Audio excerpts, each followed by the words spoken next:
Hello, welcome to What's Up in Business Travel, a Business Travel 360 podcast where we update you each week on what's happening in the world of business travel.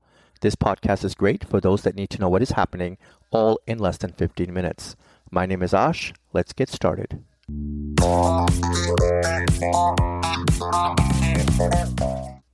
It is the week of August 10th and we have completed week 32 of 2026. Now, let's get to the headlines. Global business travel spending is projected to reach a record $1.7 trillion in 2026. This is according to the latest GBTA Business Travel Index.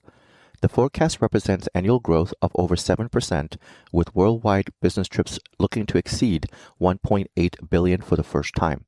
Spending reached an estimated $1.5 trillion in 2025, outperforming earlier projections thanks to stronger economic conditions, easing of trade tensions, and favorable currency movements. While higher transportation and travel costs continue to drive much of the increase, the report also points to sustained growth in overall travel volume. GBTA expects global business travel spending to surpass $2 trillion by 2030 as international commercial activity and corporate investment continue to expand. North American airline on-time performance declined again in July, with 8 of the 10 airlines reporting lower punctuality compared with June. This is according to aviation analytics firm Cirium. The region's average on-time performance fell almost 4% to 71%, reflecting another challenging month for airline operations. Despite the broader decline, WestJet retained the top spot for the third consecutive month with an on-time performance of almost 84%, followed by Alaska Airlines and United. Southwest and Allegiant were the only airlines to improve month over month. Flight cancellations also increased significantly, climbing to more than 23,000 in July compared with just 14,000 in June, highlighting continued operational pressures throughout the region. Business travelers are increasingly blending work with pleasure. This is according to a new survey from Atlanta's Paradise Island that highlights the continued rise of Bleisure travel. The study found that 67% of respondents are likely to extend a business trip or bring family members before or after a meeting or a conference.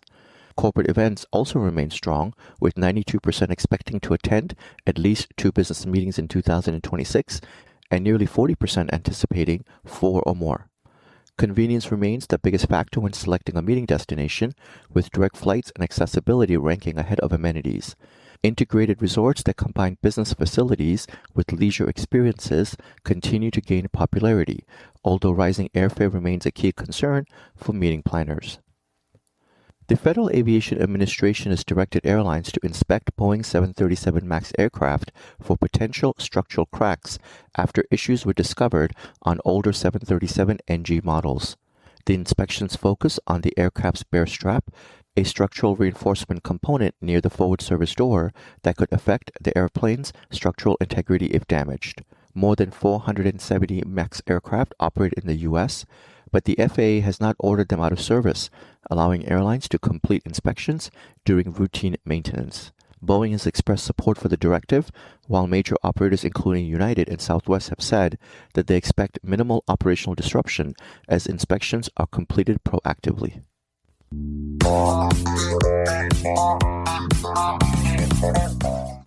Now in news that impacts the travel industry. Southwest Airlines is expanding its corporate travel offering with plans to introduce NDC connectivity and a new premium product called Business Priority.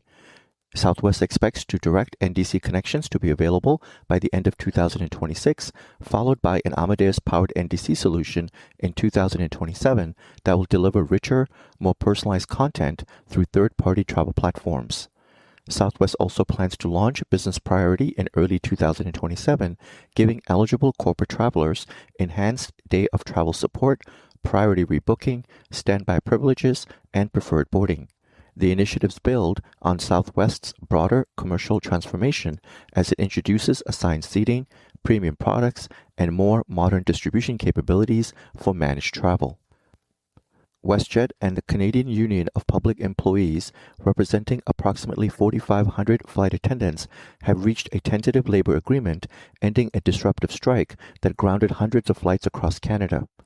The agreement immediately lifts strike and lockout notices, allowing the airline to begin restoring normal operations, although the contract still requires approval from union members. The strike officially began Sunday after WestJet had already started canceling flights days earlier in anticipation of labor action. Calgary International Airport experienced the largest impact, with widespread cancellations throughout the disruption. WestJet is now working to rebuild its schedule, reconnect affected passengers, and resume full operations as quickly as possible. Southwest Airlines took the unusual step of transporting its own jet fuel by sea earlier this year to protect operations from supply shortages and soaring fuel prices. The airline chartered a vessel carrying approximately 13 million gallons of Jet A fuel from Houston to Los Angeles via the Panama Canal after concerns emerged about constrained fuel supplies on the U.S. West Coast. The shipment was made possible through a temporary waiver of the Jones Act issued to help stabilize energy supplies following disruptions in the Middle East. Southwest said that the move secured roughly 1 week's worth of fuel during a critical period. Although supply conditions have since improved, higher fuel prices added approximately $900 million to the airline's fuel costs during the second quarter. Frontier Airlines is benefiting from stronger demand and the collapse of former rival Spirit Airlines, positioning the ultra-low-cost airline for a potentially profitable second half of the year. Frontier reported second quarter revenue of over $1.2 billion, an increase of 38% compared with the same period last year, while revenue per available seat mile climbed an impressive 28%. Although Frontier posted a net loss of $90 million due largely to sharply higher fuel prices, results significantly exceeded earlier expectations. Since Spirit ceased operations in May, Frontier has rapidly expanded service in key markets, including Fort Lauderdale, Orlando, and Las Vegas. Executives now believe that the long-term revenue benefit from Spirit's exit could exceed earlier forecasts as the airline captures additional market share.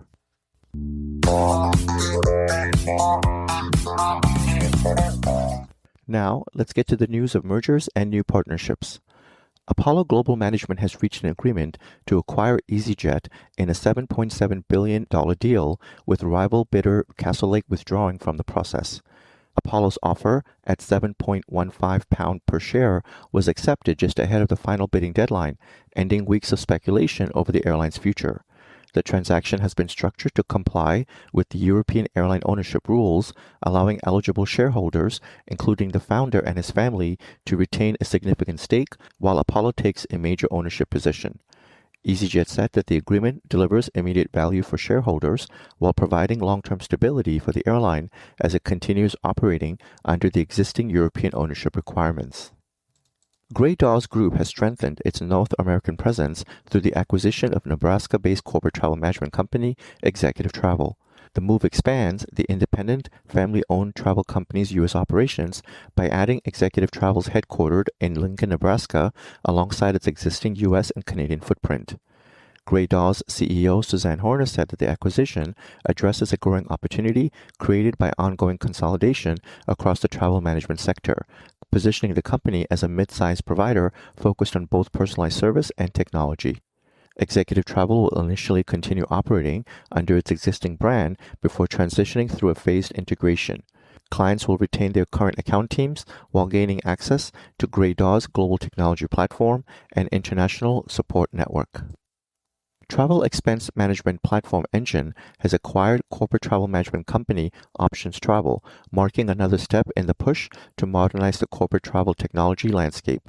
While financial terms were not disclosed, the deal also includes Tempo Trip, Option Travel's group air booking platform launched in 2018. The companies have collaborated over the last 9 months to develop an AI-native online booking tool designed specifically for travel management companies. The platform aims to deliver faster, more personalized booking experiences while automating disruption management. It also combines payments, reporting, duty of care, customer management, and traveler data into a single dashboard. Southwest Airlines has strengthened its growing international strategy by adding TAP Air Portugal as its 10th overseas airline partner. The agreement gives Southwest customers access to expanded connections through a shared gateway including Boston, Los Angeles, Miami, and San Francisco, opening convenient onward travel to Lisbon and destinations across Europe, Africa, and South America.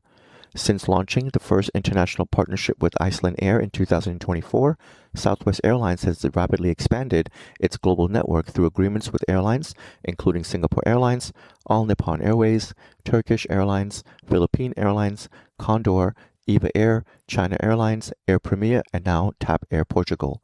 The strategy significantly broadens Southwest's international reach without operating long-haul flights itself.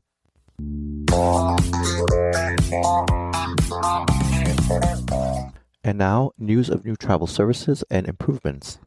JetBlue has introduced BlueFirst as the name of its upcoming domestic first-class product, while also overhauling its fare structure to align more closely with other major U.S. airlines.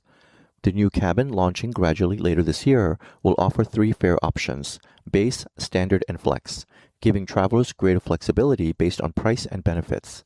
JetBlue is also introducing unbundled basic fares within both BlueFirst and its even more extra legroom seats, allowing customers to pay less while foregoing perks such as complimentary seat selection. Meanwhile, the airline is simplifying its branding by renaming its core economy product to Main. The changes are designed to provide clearer choices while expanding JetBlue's premium revenue opportunities. Perk has launched entry-ready AI-powered feature that integrates visa and electronic travel authorization applications directly within its corporate booking process. Developed with visa technology provider Sherpa, the solution automatically reviews a traveler's passport information, identifies entry requirements, and allows users to complete visa applications and payments without leaving the Perk platform. Supporting more than 60 e-visa and ETA destinations, Entry Ready aims to eliminate one of corporate travelers' most time-consuming tasks by streamlining compliance before booking is completed. Since introducing its initial visa verification capability earlier this year, that platform has analyzed more than 500,000 trips. The latest release also consolidates visa costs into a single company invoice, simplifying expense management. American Airlines is rolling out a range of digital enhancements designed to simplify the travel experience from booking to arrival. Travelers can now use Venmo to purchase flights on the airline's website, with mobile app support coming soon. The airline also improved disruption management by providing more detailed delay and cancellation updates through its app, website, email, and text notifications. A new self-service platform enables customers to rebook flights, access hotel and meal vouchers, and receive automatic check-in after disruptions. American is also expanding access to TSA PreCheck, touchless ID during its online check-in, allowing eligible passengers to use facial recognition at select security checkpoints. The updates reflect the airline's broader investment in digital technology to improve customer convenience and airport operations. Allegiant Air is preparing to introduce its first-ever premium cabin, with first-class seats expecting to go on sale this month ahead of a full launch next year. The new product will debut on some flights before gradually expanding across the fleet as the aircraft undergo retrofits. Each aircraft will feature 8 first-class seats arranged in a 2x2 configuration with significantly more legroom, reclining seats, priority check-in and boarding, plus complimentary checked and check-on baggage. The announcement follows Allegiant's acquisition of Sun Country earlier this year and reflects the airline's strategy to expand its premium offering. Building on last year's introduction of extra legroom seating, the new cabin represents another step towards attracting higher-yield travelers while enhancing the overall customer experience.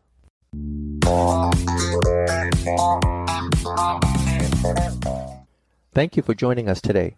Be sure to tune in again next week on Monday to get your weekly update. We hope that you will make this a regular part of your week and listen in while you're on the move or sitting back and sipping your coffee. Be sure to share this podcast with everyone that you know so that they can also benefit from getting to know more about what's up in business travel.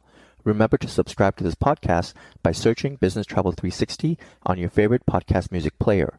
You can also listen at businesstravel360.com. Have a great day and travel well.